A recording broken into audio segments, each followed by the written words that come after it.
Welcome back to Wario Land 3, and today we'll be finishing off the western side of the island. So first we need to head through these buildings, because of course a lot of the coins are going to be inside these buildings.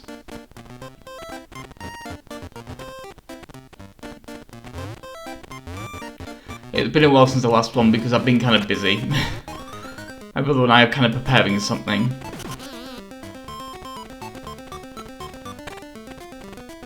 Something that will mostly be on the new channel, but I'll also put a few, like, the first couple of videos here as well, so I can link to the new channel once I've done that, but we'll get to that when we get to it. So for now, let's find more of these golden coins. Because we can't get this ladder. We've seen this ladder before, but I haven't really been able to do much with it. Now we're going to find out what it's actually here for.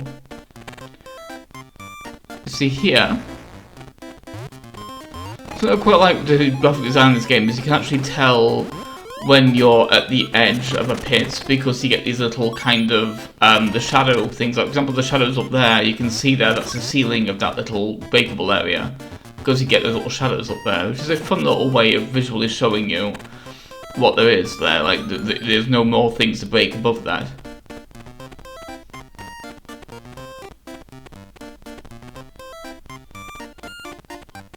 Yeah, I got confused in that one. Forgot there were two doors.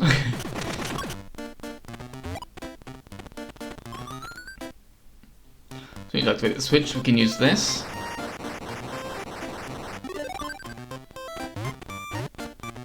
But of course, we need to throw that over there. Got a pretty good arc on that one, actually.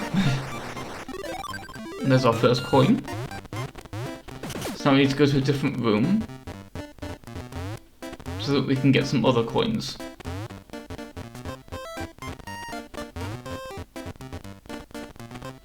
Careful with these guys, they're nasty. Because their fossils is a very difficult arc to jump over because it's a very big sprite.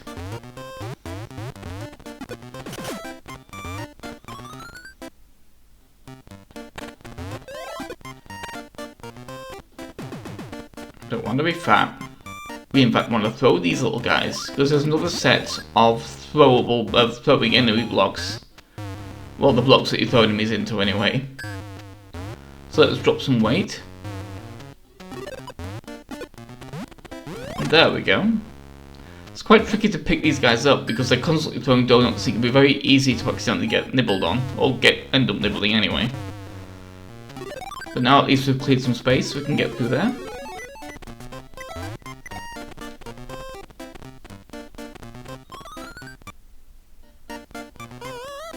This one's quite easy, we just need to get to the right floor.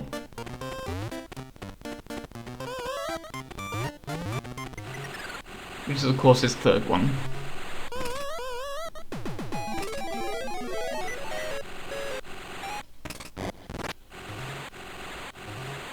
I do like how the sprite for Zombie Wario actually looks a little bit more 3D than the other sprites. It kind of looks a little bit more real. And I find that quite fun. I know it's because of all the goo, but just the fact that it looks more 3D gives it a really interesting visual. We already know we have to get the radiator out from underneath that window, so let's not go through that entire thing again. So now we need to remember how to clear this little thing. Not this one. This one's easy. But we have to figure out how to get rid of this guy. We've done it before, but it's a puzzle I've kind of forgotten the answer to. What we actually need to do is we need to get a nice bear over there on the other side of that fence, like we did before. But it had been so long since I'd done it, I just forgot that was the solution. But it's quite an easy little puzzle to do though. Just toss them over, get on the other side.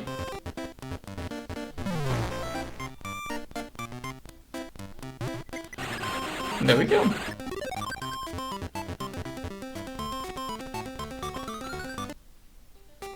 Now this room's a little bit annoying to do quickly because it's such a big room, there's a lot of puzzles in here. We need to solve a lot of them to get through it. Again.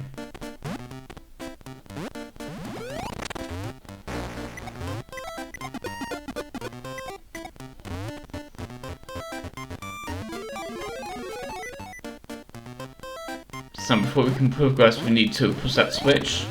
So let's bully this little guy a little bit more.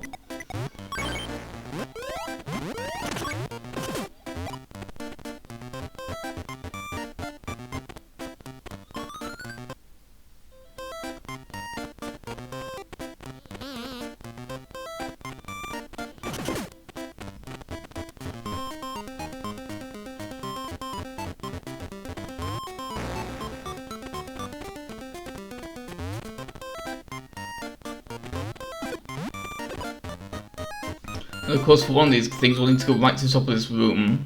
So we'll need to solve this entire puzzle again. Don't worry, we won't make you go through that entire thing.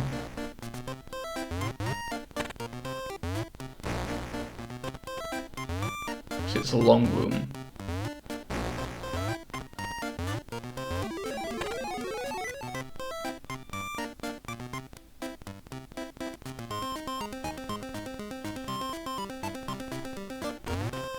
So here we are at the top. We need to use this bat Wario. So we can go all the way to the top right, avoiding Mr. Apple person. Because it's called the Applebee. I think. So now we need to lose Bat Wario. But we also need to be able to get out of this room, so we can't lose it here. Because we need to get to an exit, and there's an exit right there. So it makes sense to go for that one. Let's just be more careful about those raindrops, shall we? Or the water drops.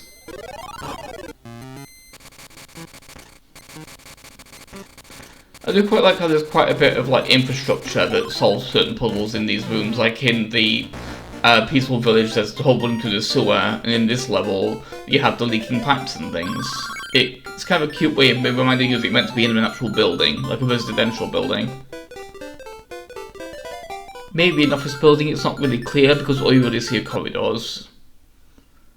I think the corridors, it's kind of hard to tell on the platformer really.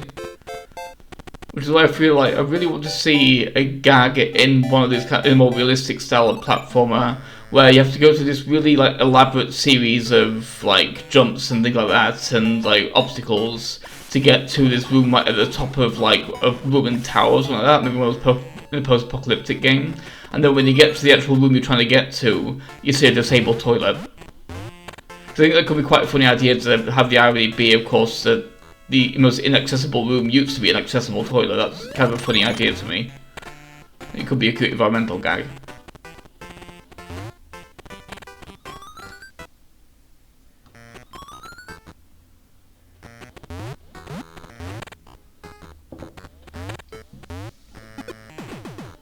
This is actually quite a tricky jump to make, even when we break all these things. We just need to be careful to make the arc though. Charging's way to do it, but it's annoying to have to redo this whole little jumping puzzle to get back up there. It's not as bad as some of the keys and chests, though. You have to do it multiple times with a massive room. That is very annoying. I hated those puzzles. I'm glad they're mostly over now.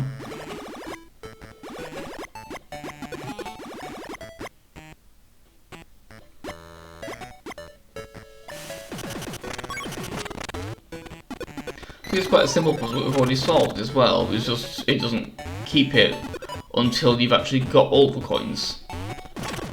So let's do it again. Get this bear. Break this block.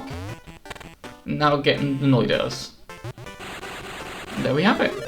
Quite an easy one to get, but a fun one.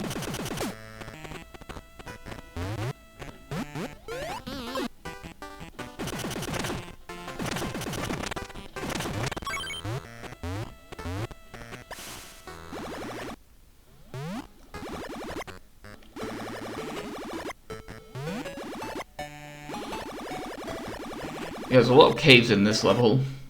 There are a lot of little unique challenges. But this one's one of the more annoying ones because it requires swimming against the current in a different direction to where the current's going.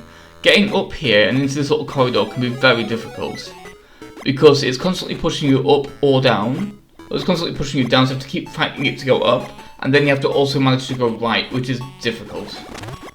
At least in this area there's no actual current, so once we actually break the first block, we're home free. So now we have one of these puzzles, and whoops! Let's get him back, shall we?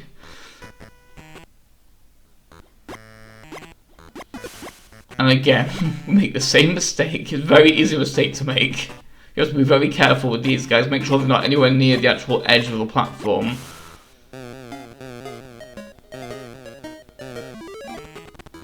We have to get him over there. We've at least broken those blocks now.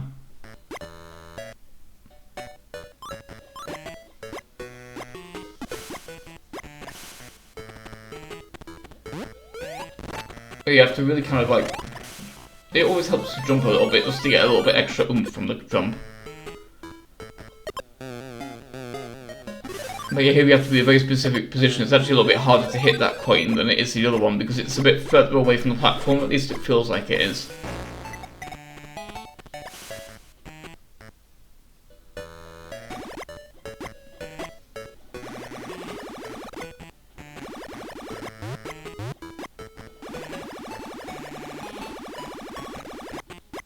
Well, something to look forward to. I have actually finished Stranger of Paradise now, so I've started working on a small video summarising my thoughts at the final parts of the game.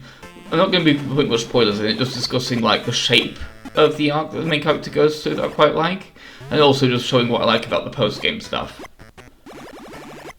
That's not really relevant to this, just like letting you know that was coming.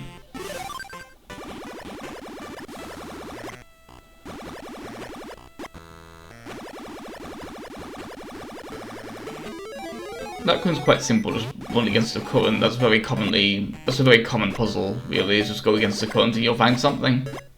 It's like looking behind a waterfall. Always try and get to the mouth of the river. Mouth, spring. Mouth's easy.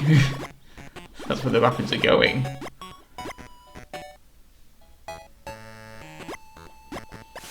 I guess in this case it's not really rapids because it's going in circles, so it's more eddies.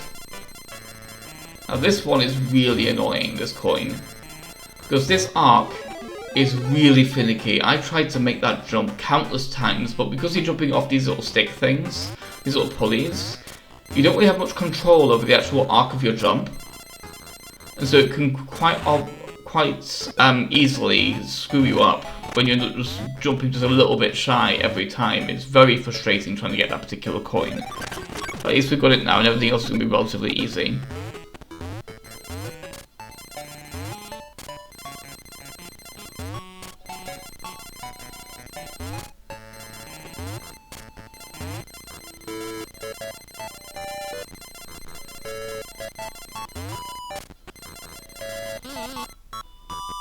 That's always frustrating, but at least we caught ourselves on a pulley, which is nice. And we have to start all the way from the beginning again.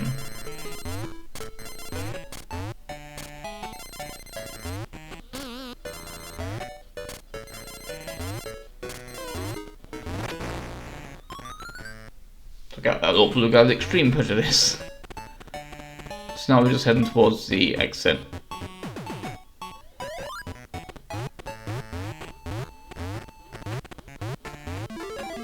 Now that we have the last coin.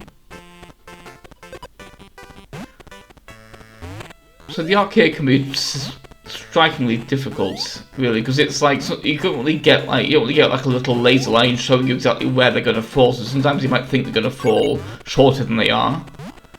So that can be quite frustrating. Sometimes you have to only a single block to hit. Let's just be making sure I've got all the coins, and I have. So let's leave here, shall we? Let's blow this donut stand. No matter how cute those little chefs are. They're massive forks and massive mouths and tiny everything else.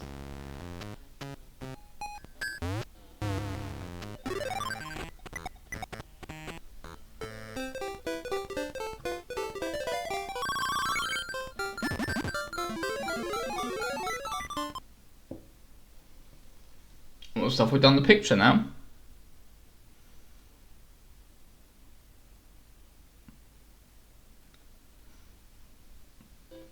So let's go to the last set of this level, shall we, of the west area, the west crater.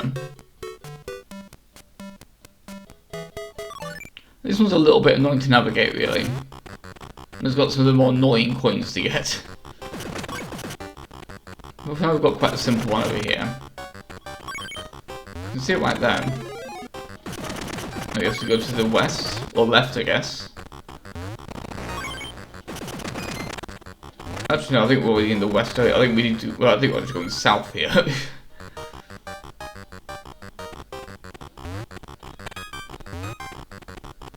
That's kind of the trippy thing about thinking about a 2D level in the 3D world that it's saying, is figuring out like which direction are we actually facing here. Are we facing the volcano?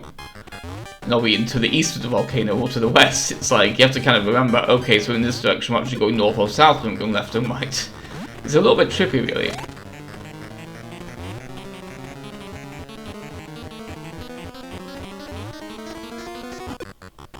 That's always annoying.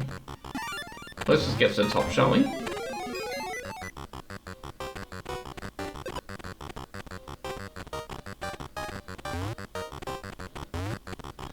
And of course we need to get through these blocks to actually get out, so we actually need to become young Wario to escape this area.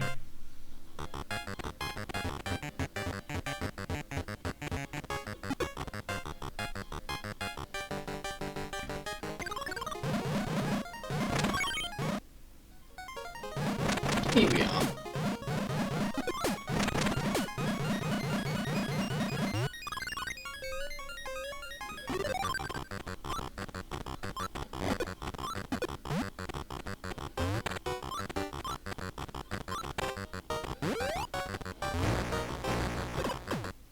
Don't know, he pushed me in the pipe. Rude little robot.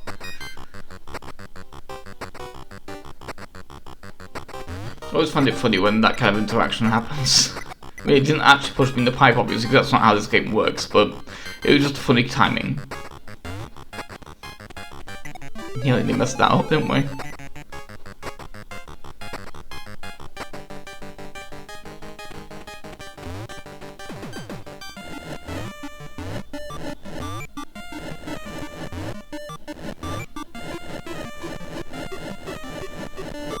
Oh, we just need to try and get out before we catch fire again.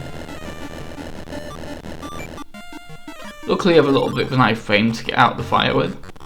Otherwise that could have been kind of an annoying pit.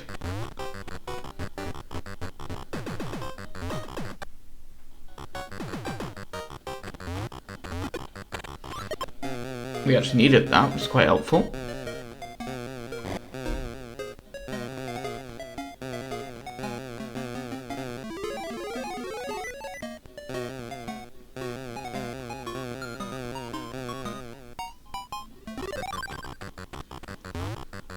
Now it's coming up to one of my least favourite sets of coins.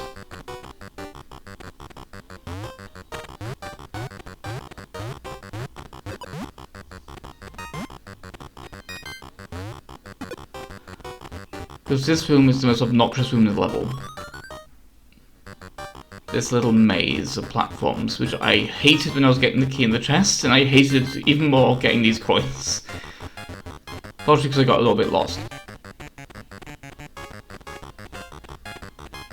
It's not immediately obvious, but we actually need to come up here on the left hand side of the maze.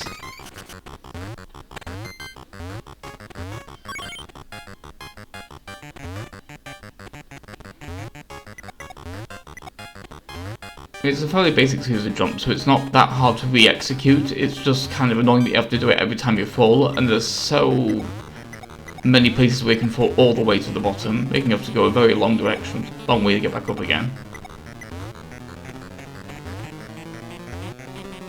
But here we are, there's the coin we're looking for. Now we just need these weird little jumps here, which are actually a little bit trickier than you'd expect. It seems quite simple, but low ceiling. And then this jump here is quite weird. Because we could have jumped on that little guy if I hadn't killed him, but there is actually like a bit of a space you can kind of just about use chaotic time to get up there with, like that. And that's very nice, because I would not have wanted to have to respawn that little guy. But yeah, once you've done it once, it becomes a lot easier to do it multiple times.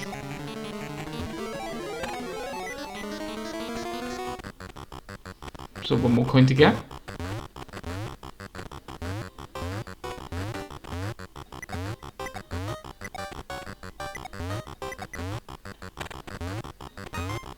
And this one's much easier.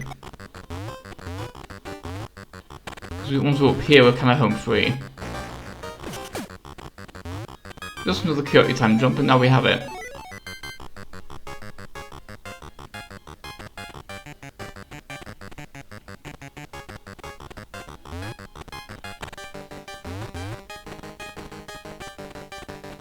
course, not completely done with this level yet.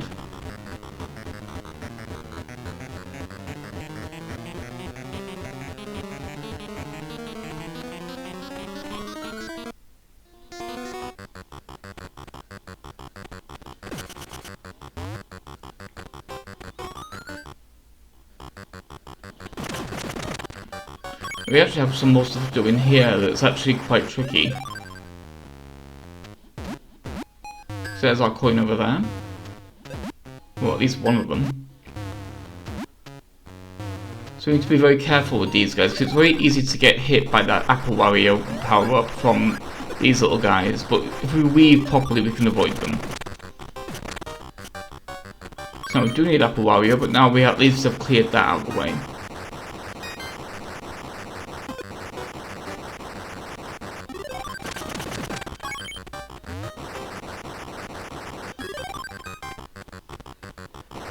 Going this way is fair enough, because we need to clear that minigame anyway.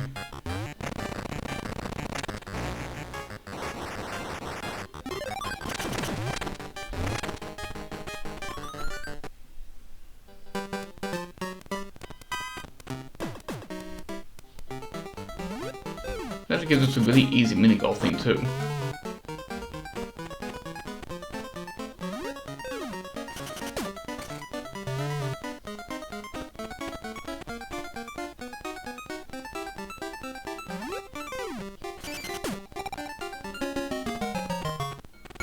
So now if we have to go underpowered. Normally we have to full blast like 5 times to get to the end.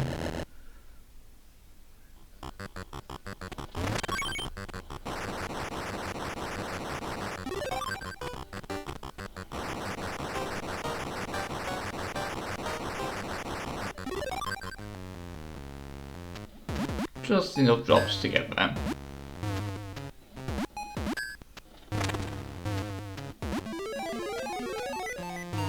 Now this next one's quite tricky. Took me a few tries. But luckily it's the last one on the level. So it's down there. So what we need now, that's what we need to move the minigame block to get to this barrel. And this is a very, very precise landing we have to make.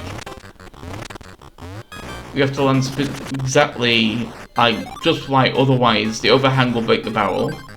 Or we'll miss it completely. If we're too soon, we'll break the barrel. If we're too late, we'll miss it. But it's such a difficult thing to do to get that done properly. That took me so many tries. But it's done now, so let's find our exit.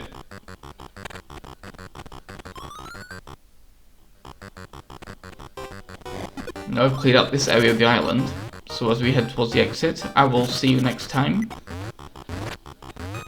as we start exploring the next direction.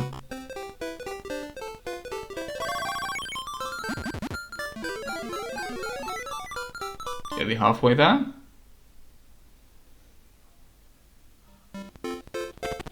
So I'll see you next time as I think we go to the south section. I'll see you there. Goodbye. I would like to thank James Rossi for supporting me on Patreon as my Bio-Enchanted leg tier. I really hope other people can also join my Patreon to help support my channel and help improve the amount of resources I have for making better videos and being able to put more time into more elaborate thumbnails and title cards and things like that. Because I'd like to be able to have more time to really work on those kind of visual aspects beyond the actual video itself. Thank you.